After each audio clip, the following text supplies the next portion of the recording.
I start feeling like a superstar. I feel it from inside. I want to be the biggest superstar of this country. That's what I was saying. Less नहीं. ये बड़ा producer film ला रहे तो कर लो, ये बड़ी heroine के साथ तो कर लो. I've said no to lot of things. वो मौका मिला है मुझे विलन का, तो मैं विलन से कर रहा हूँ. हीरो का मिला है तो हीरो कर लेंगे, लेकिन क्या है मजा आता है विलन में, थोड़ा फील है. शाहरुख खान ने विलन से स्टार्ट किया था. मेरे को बोला बहुत बड़े प्रोड्यूसर ने कि बहुत बड़े भी ट्राई कर रहे हैं टीवी से ये ब्रेक थ्रू लेना, बट वो तू ही कर पाया है. इसीलिए करता हूँ बिकॉज़ आई एम वर्सेटाइल. अब मैं सिर्फ हीरो बनूंगा यार, मुझे लगता है आ गया है time. And I really want to be a hero, a superstar. बाकी की चीजें मेरे पास लाओ ही मत. So क्यों राघव जुयाल को एरोगेंट एंड डिल्यूजनल का न सिर्फ टैग मिल रहा है बल्कि शाहरुख खान की पर्सनालिटी एंड एटीट्यूड कॉपी करने के एलिगेशंस भी लग रहे हैं, जहां लोगों का कहना है कि वो राघव जो अपने कैलिबर के दम पर इतना आगे आए थे, जिन्हें देखकर ऑडियंस खुश थी, आज उन्हीं को लेकर ये नरेटिव बन रहा है कि स्टारडम उनके सर पे लगता है कुछ ज्यादा ही चढ़ गया है. जहां वो अपनी रीसेंट मूवी में लीड एक्टर थे, लेकिन बॉक्स ऑफिस पर वो मूवी इतनी बुरी तरह क्रैश हुई है कि लोग जेन्युइनली राघव को लेकर अभी कंसर्न भी हैं. इस सब पर बात करें उससे पहले आप चैनल को सब्सक्राइब जरूर से कर लेना. तो ये सब शुरू हुआ था जब राघव ने आज से 6-7 महीने पहले ना कुछ अवार्ड शो पर ये कहा था कि अब वो सिर्फ हीरो वाले प्रोजेक्ट्स ही करना चाहते हैं, लीड एक्टर ही बनना चाहते हैं. ऐसे में उनका पॉइंट था कि वो हीरो के बेस्ट फ्रेंड या फिर सपोर्टिंग कैरेक्टर वाले रोल्स अब नहीं करेंगे. और एक्चुअली ना ये वो टाइम था जब उनको बैट्स ऑफ बॉलीवुड के लिए काफी ज्यादा प्रेज किया जा रहा था. एंड जैसा हम सबको पता है कि वहाँ पर उनकी एक्टिंग, उनकी प्रेजेंस वो न सिर्फ लोगों ने अप्रिशिएट किया था बल्कि लोग जेन्युइनली खुश भी हो रहे थे उनकी सक्सेस देखकर. बिकॉज सबसे पहले तो वो एक आउटसाइडर हैं. उन्होंने एक बैकग्राउंड डांसर से लेकर यहाँ तक का जो पूरा जर्नी तय किया है उसमें उन्होंने काफी सारे जेन्युइन फैंस बनाए हुए हैं. तो लोगों का मानना था कि ठीक है आप एम्बिशियस हो, कोई प्रॉब्लम नहीं है, लेकिन ये जो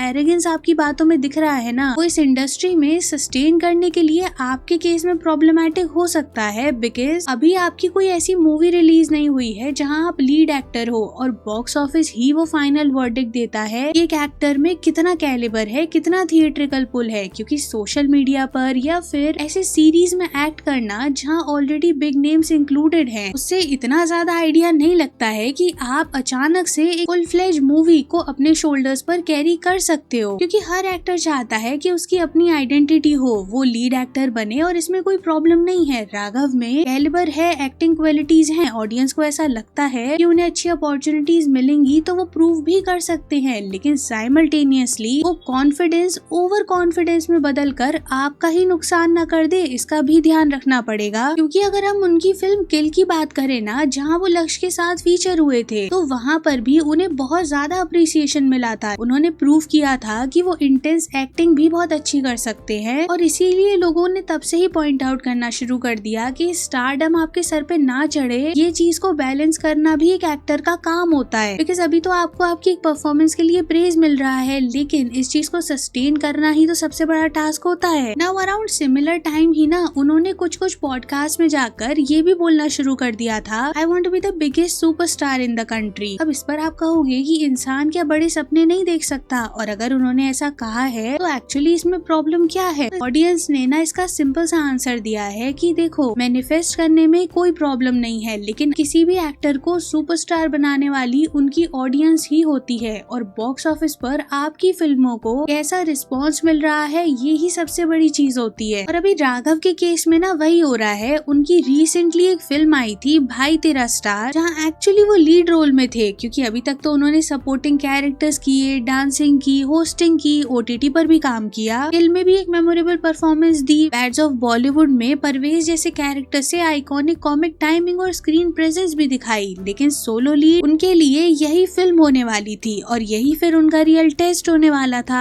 और प्री रिलीज फेज में ना राघव काफी कॉन्फिडेंट भी थे. उनकी बातों से लग रहा था कि अब वाकई उनका ये एक सोलो सुपरस्टार फेज शुरू होने वाला है. लेकिन अनफॉर्चुनेटली ये फिल्म बहुत बुरी तरह से बॉक्स ऑफिस पर परफॉर्म करती है. ऑडियंस इसे एक ब्रेन रॉट, वो भी ऐसा जिसे देखने का ही मन न करे, ये टैग दे देती है और राघव को भी कॉल आउट किया जाने लगता है. मतलब जहाँ एक तरफ ऑडियंस को फिल्म बिल्कुल पसंद नहीं आ रही थी, वहीं दूसरी तरफ लोग राघव के ओवर कॉन्फिडेंट नेचर को हाईलाइट करते हुए कहने लग गए कि जब आपको एक्चुअली सुपरस्टार वाला बिहेवियर दिखाना था तभी आप फेल हो गए. भाई ऐसा नहीं है कि राघव को सपोर्ट करने वाले लोग नहीं थे. मतलब कुछ लोग ये भी कह रहे थे कि भाई कलेक्टिवली अगर फिल्म की स्क्रिप्ट कुछ वैसी है कि लोगों को पसंद नहीं आ रही, या फिर और कैरेक्टर्स के भी जो एक्टर्स हैं उनकी एक्टिंग पसंद नहीं आ रही, तो सिर्फ और सिर्फ राघव को कैसे ब्लेम किया जा सकता लगता है। अब जिसके बाद काफी सारे लोग ये भी कहने लगते हैं कि क्या राघव एक्चुअली एसआरके को कॉपी करने की कोशिश कर रहे हैं, फिर चाहे वो उनके इंटरव्यूज हो, पॉडकास्ट हो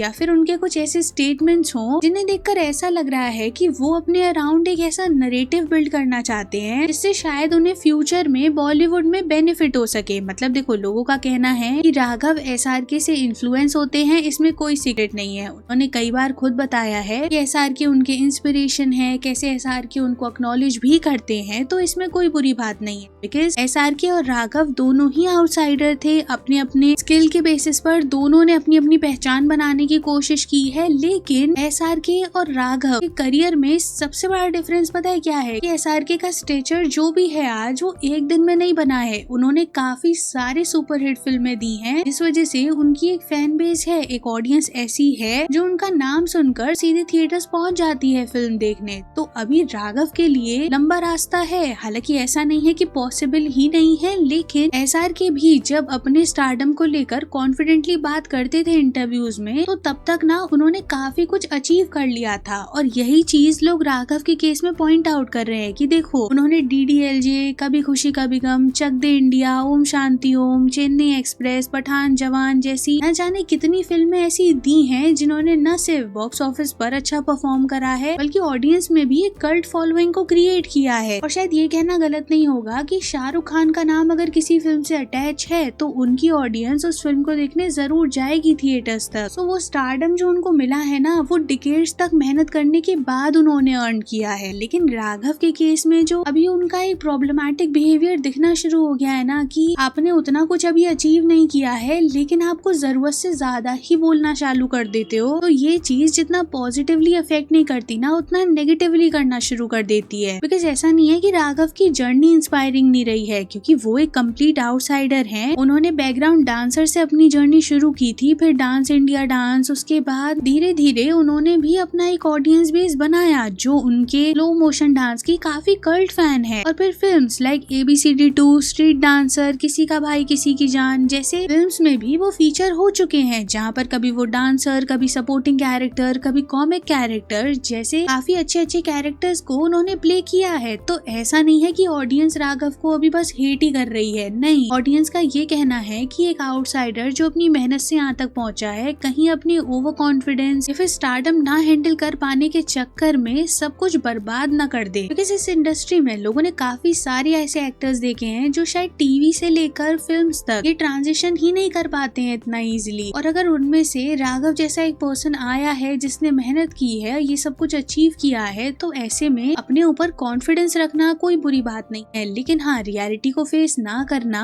और ऑडियंस के वर्डिक्ट का इंतजार ना करते हुए खुद को ही सुपरस्टार घोषित कर देना, ये थोड़ा लोगों को ना ज्यादा ही इल्यूजनल या कहूँ प्रॉब्लमैटिक साउंड करने लगता है। बाकी तो आप क्या सोचते हो कमेंट्स में बताना। And don't forget to like and share the video, subscribe to the channel and thanks for watching.